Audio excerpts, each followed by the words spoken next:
Welcome to the Royalia region, a region combining the elements from the hit game Fortnite with the multimedia titan Pokemon. Do you ever say something as a joke and it just keeps escalating to the point it becomes true?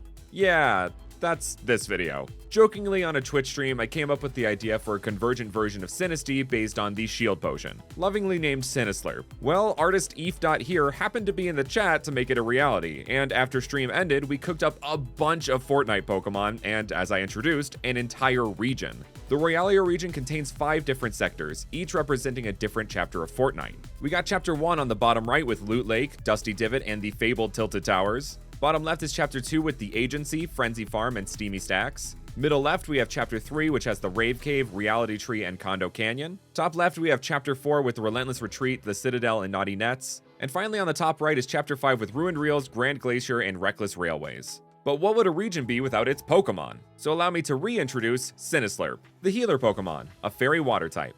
Make sure to check out Eve.here, who I collabed with on this crossover. Link in the description. Also, make sure to check out Jumpluff Music, who made this fantastic remix you're listening to right now, which is a combination of the Fortnite lobby theme and the Pokemon main theme. Their link will be in the description. With Sinislurp being based on the iconic half-pot, of course it has to have healing abilities. Quite literally, it has Healer as its ability. It would also learn a new move called Splash Heal, a water-type move that hits an allied target and heals them for 50% of their max HP. And if the target hits their max HP from the healing, Sinislurp will receive the Surplus Heals. Or should I say the Slurpus? Either way, the move is inspired by the Chug Splash. And speaking of Chug, naturally Sinislurp has to evolve, in which it becomes Polchuggeist, the Chug Pokemon. Obviously, this Pokemon is based on the iconic Chug Jug item found in game. And the fact that Polchuggeist is only one letter away from Polchuggeist fills me with such joy. To really hone in on this Pokemon's healing nature, giving it the ability Triage, which gives priority to healing moves, feels appropriate, and in combination with its signature move could make this a support Pokemon to end all support Pokemon. You could find Sinislurp and Polchuggeist roaming all around the map, looking for people and Pokemon alike that could use a good heal before their next battle. And winning enough battles in a row could draw the attention of our next Pokemon, Llamoney, the Pinata Pokemon, a pure fairy type. What would a Fortnite Pokemon crossover be without a llama Pokemon? And just like its role in-game, this Pokemon is yet another support. Not with the heals, but with the money. I know the Supply Llama typically drops materials and heals, but the way to attain those in the Pokemon world is through getting more money, so it's a roundabout way of getting the same thing. It would also have the ability pickup, so you could find different helpful items on it as you walk around with it on your party. As I said, Llamoney only spawns near you after you've won a couple battles in a row, as it's drawn to success. Given its name, it would definitely learn money-related moves like Payday, Happy Hour, and Make It Rain. And to give it a stab move related to money, we have Jackpot, which basically acts as a more powerful Payday and can earn you up to 400 bucks per battle.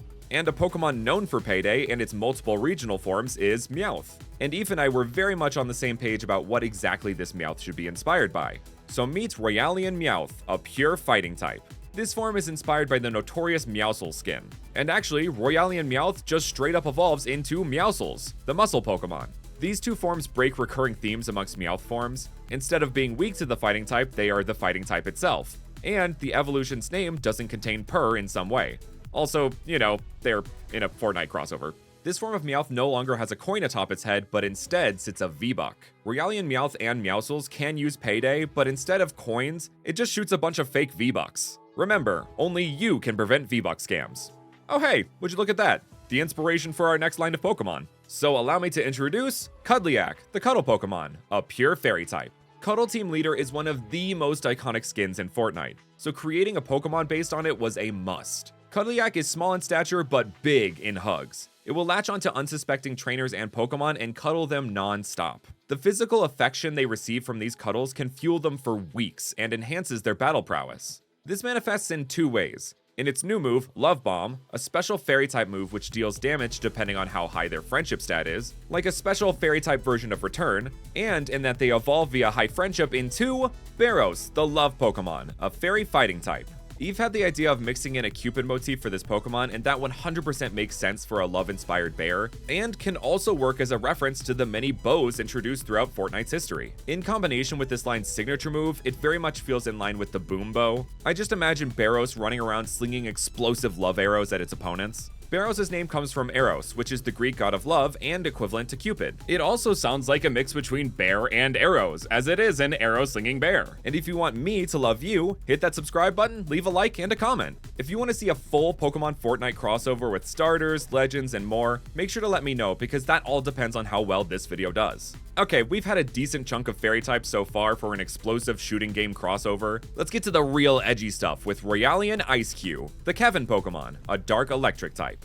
With Eiscue being a Pokemon based on ice cubes, it made complete sense just to change it to another kind of cube, Kevin the Cube. This purple cube started appearing in Season 5 and is a sentient being with immense power and the ability to control lightning. They are also power sources for the evil army of the last reality. So with those two factors on top of its coloration, it made sense for Royalian Eiscue to be a dark electric type. There's also even a skin called Geometric, which has a cube for its head, just like Eiscue. This Pokemon can be found surrounding Loot Lake. It seems like some kind of mysterious force draws them in hordes to that location. I'm sure you're wondering how Eiscue's signature ability would change given Kevin was basically indestructible. I'm thinking abilities like Magic Bounce or, to be even more broken, Wonder Guard would be great substitutes, considering attacks from players would just deflect off Kevin as if it were nothing. And yet another dimension warping phenomena also started appearing in Season 5 of Fortnite, and that is none other than the Rifts. Jumping into one of these things spits you out high above the map such that you can paraglide. While looking straight at this thing, the first thing that came to my mind was space butthole.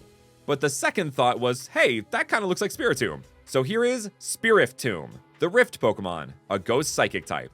Instead of emerging from the odd keystone, Spiriftomb is coming out of a Rift to Go, an item that acts as a portable rift to use in a pinch. If you aren't careful, getting too close to this Pokemon can warp you to another part of the map entirely. It can also teleport itself around the map, given, teleport is a psychic type move. Obviously, this means this Pokemon doesn't have a set spawn and would act as a roaming Pokemon, teleporting to one location for a short time, keeping up the idea of Spiritomb and Pokemon related to it being rare. I think a new move could be in order as well, called Warp, a psychic type move which forcibly switches an opponent's Pokemon out of battle, basically like Whirlwind or Roar. But for a Pokemon that stays in one spot, we have Dustrio, the Depot Pokemon, a pure steel type. Dusty Depot is an iconic Fortnite location with so many story events happening around it, including it becoming the Dusty Divot after being partly destroyed by the meteor. These three buildings right next to each other inspired Eve to make a convergent version of Dugtrio, which we considered making steel ground type, but given we have Alolan Dugtrio, which is ground steel type, it felt odd to give it the exact same type combo. Dustrio remains stagnant in one location,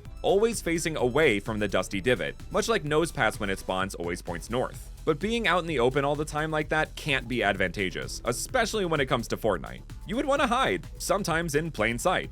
Oh hey, isn't there an item for that? Ah yes, the iconic bush item. Probably one of the most hilarious items in the game, which inspired our next regional form, Royalian Tangela, the bush Pokemon, a grass ground type. This one was just a perfect match. Having Tangela's little feet reflect the combat boots of the default character skins, and the eyes poking out to let us know something is in there, it's just chef's kiss. Royalian Tangela are very shy creatures and are reluctant to show themselves to trainers. They are usually found in the more heavily forested areas of Royalia, but if forced out of those areas will remain still for long periods of time. Of course, Royalian Tangela has to evolve, becoming Royalian Tangrowth, the Bush Ranger Pokemon. As its category suggests, upon evolution, this Pokemon gains the inspiration of the Bush Ranger skin. Royalian Tangrowth is much more fearless than its base stage, taking on combat situations with courage, mostly to defend their homes in the forests. Watch out for their signature move, Pineconade, a base 60 grass type move that has a 20% chance to leave spikes behind. And it's also the move Royalian Tangela must learn before evolving into Tangrowth. And since I know you're curious, yes, Pineco would also learn this move.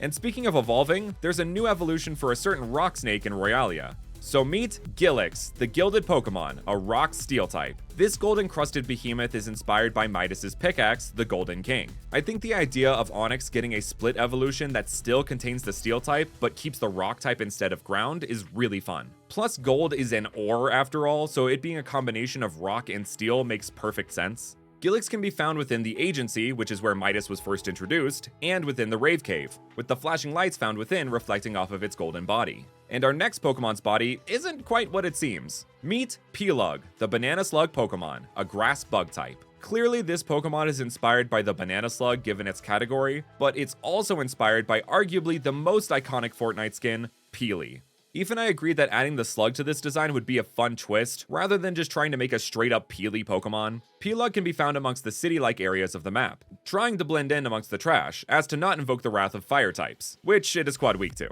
It can leave its peel behind in an emergency. This is actually its signature move, Peel Off, which switches Peelug out of battle and sharply reduces the opponent's speed stat. The name is also a double entendre, as in its peel is coming off, and it's peeling off from this battle. And that is a little taste of what a Pokemon Fortnite crossover could look like. Again, if you want to see starters, legends, and generally more of this concept, make sure to like, comment, and subscribe, and share this video. The better it does, the more likely a part 2 will happen. Anyway, thank you so very much for watching, and I will see you all next time.